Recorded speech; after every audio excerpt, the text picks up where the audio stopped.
Inline, les raisons de ma fidélité à la plateforme. Bonjour à tous. Aujourd'hui, j'aborde cette vidéo un peu différemment. Au lieu de revoir toutes les fonctions d'Inline, je vais juste vous expliquer pourquoi j'y suis revenu plusieurs fois. Quand j'ai découvert Inline, je pensais y jeter un œil rapide et passer à autre chose. Pourtant, quelques jours après, j'y suis retourné, puis encore. Ce n'était pas parce qu'une fonction précise avait attiré mon attention. J'ai simplement trouvé l'expérience agréable dès le début. À chaque visite, je trouvais facilement ce dont j'avais besoin. Je n'avais pas à chercher où cliquer, ni à essayer de comprendre comment tout était organisé. Ce que j'ai aussi apprécié, c'est de ne pas avoir à réapprendre la plateforme à chaque fois. Même après plusieurs jours sans l'utiliser, je retrouvais mes repères rapidement. Ce détail peut sembler simple, mais pour moi, c'est ce qui rend l'usage d'Inline plus agréable au quotidien. Quand j'ai débuté sur Inline, j'ai aussi pris le temps de consulter les infos pour les utilisateurs.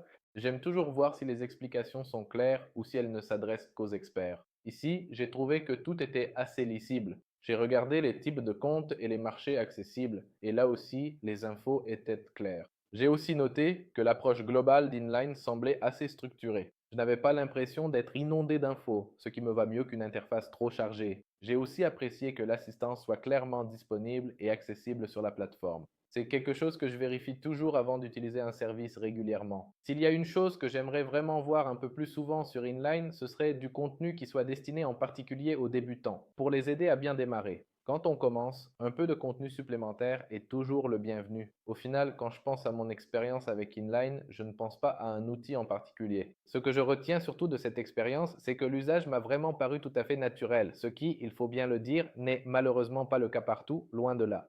Je voulais partager mes impressions après un certain temps sur Inline. Si vous avez testé Inline, dites-moi en commentaire ce qui vous a marqué. Je serais curieux de comparer nos impressions.